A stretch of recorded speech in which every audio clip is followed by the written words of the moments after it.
Nama saya Roji Mayo Ginting. Saya lulusan Teknik Elektro Universitas Gunadarma dan saya setelah bekerja di Patra Jasa dan penempatannya di Geraha Pertamina Gambir, dan saya telah mengikuti pelatihan MEP HVAC dari PT Mino Karya Sejati. Nah, bagi teman-teman yang baru lulus yang ingin menambah pengalaman atau skill ya, bisa langsung menghubungi di PT Mino Karya Sejati agar dapat mempunyai skill yang mumpuni.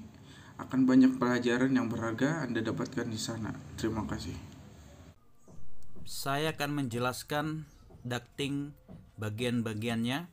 Di sini ada glass wool sama lengkap aluminium foil dan ducting bejeles. Ya, ada tipe ducting bejeles ini, ada tipe yang sambungan sisipan dan flandes. Nah, ini kita bisa lihat ya ductingnya. Jadi para engineering harus mengetahui seperti apa itu konsep pemasangan ducting.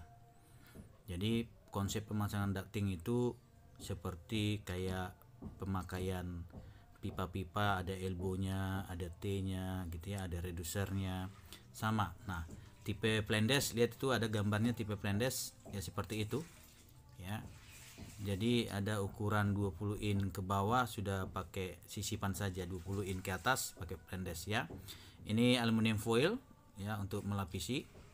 Dan ini yang saya sebut split damper yang terpasang nanti di ducting yang cross ya, simpang gitu ya, ke kiri dan ke kanan.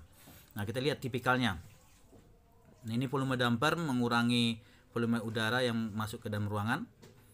Ya, terhubung nanti ini ke sistem flexible duct. Ini flexible duct.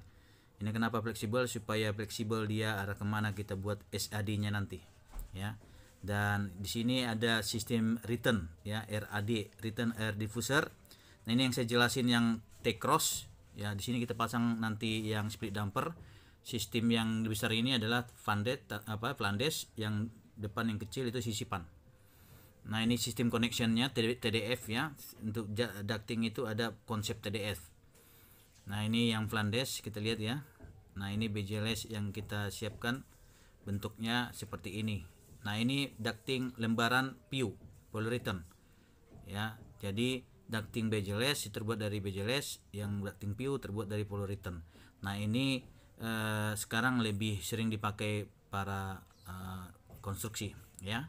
Demikian saya penjelaskannya untuk bagian-bagiannya. Sekarang saya jelaskan sistem konsepnya, sistemnya ducting. Oke, terima kasih.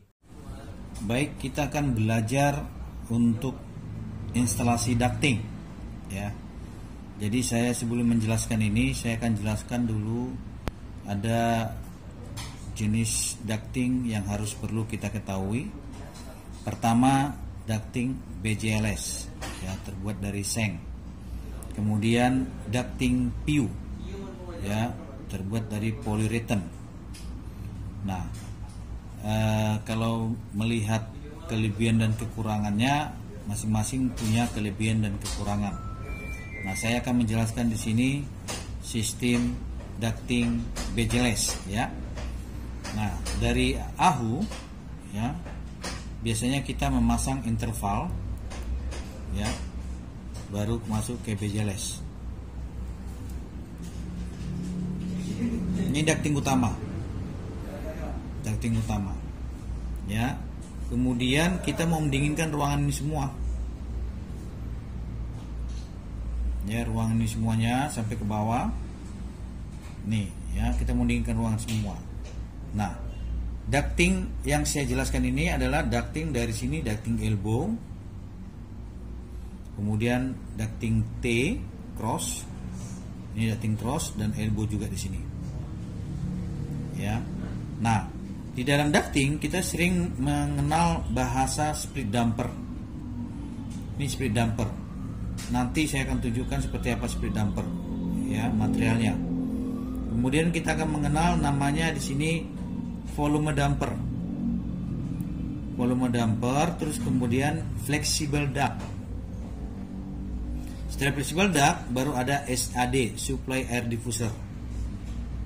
Ya, inilah supply air diffuser sistemnya. Untuk return ke AHU itu kita ada grill return namanya, RAD. return air grill.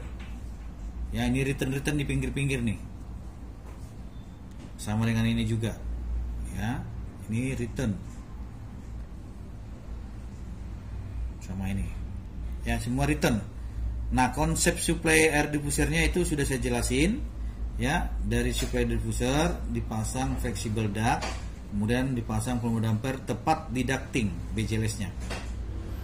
Dengan tujuan mengatur volume. Ya, volume damper mengatur volume udara yang keluar ke SAD. Kalau split damper mengatur ya aliran udara, perbanyak ke kiri kah atau ke kanan, belok kiri atau belok kanan atau lurus, ya itu. Nah, di ducting ada istilah untuk penyambungan ducting, ada namanya sisipan dan flandes. Ya, kalau flandes itu biasakan sudah penyambungan dengan sistem flandes itu kalau ductingnya ini ukurannya udah 20 in. 20 in ya, itu lebih besar dari 20 in udah pakai sistem flandes. Kalau sistem sisipan di bawah 20 in kita masih bisa sistem sisipan. Ya. Kalau mau lebih baik bisa ya pakai flandes juga. Tapi berhubungan dengan budget. Nah, sisipan itu adalah BJLS-nya sendiri ditekuk 1 cm. Itu bentuk sisipan, penyambungan sisipan. Ada penyambungan sisipan, ada penyambungan flandes. Nah, sistem di ducting itu ada namanya sistem lock. Untuk lock itu fungsinya untuk mengunci bagian stick. Jadi yang bentuk ducting L itu ada lock sticknya yang berbentuk L. Ya, seperti itu. Nah, BJLS ataupun PU ataupun kita bilang ducting bahasa umumnya, ada 3 jenis ducting untuk isolasi. Pertama adalah ducting BJLS non isolasi. Kemudian ducting BJLS isolasi luar. Kalau ada ducting isolasi luar dan dalam, itu jenis ducting polyreturn. Itu udah bagus, luar dan dalam dia. Kalau ducting isolasi luar dan dalam BJLS ada juga, lebih bagus lagi, yaitu jenis ducting isolasi. Nah, isolasinya terbuat dari namanya glass wool. Ya, glass wool. Nah, glass wool ini nanti kita isolasikan dengan aluminium foil untuk menutupi, menjaga suhu pada bagian BJLS, ducting BJLS. Jadi kita pakai lapisan glass wool, kemudian kita tutup pakai aluminium foil ya untuk menjaga suhu pada ducting. Kalau dari SAD, biasanya SAD standar kita 80 sampai 150 CFM itu sudah cukup untuk menyuplai air dingin, udara dingin. Jadi teman-teman perhatikan untuk balancing, nanti seluruhnya balancing ya diaturlah, ada yang 80, ada yang 90, ada yang 100, ada yang 80. Biasanya yang dekat kaca itu karena ada terik matahari, usahakan di atas 100 ya nilai CFM-nya supaya lumayan dingin di daerah dekat kaca.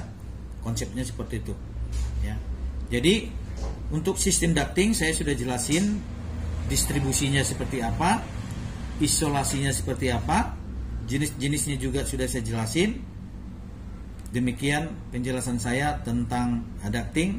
Dan tidak lupa saya juga di main duct. Ini main duct ya, ini namanya kita main duct. Ini kita bilang ducting utama atau main duct. Itu biasanya ada manhole untuk nanti kita pasang ukuran untuk tes.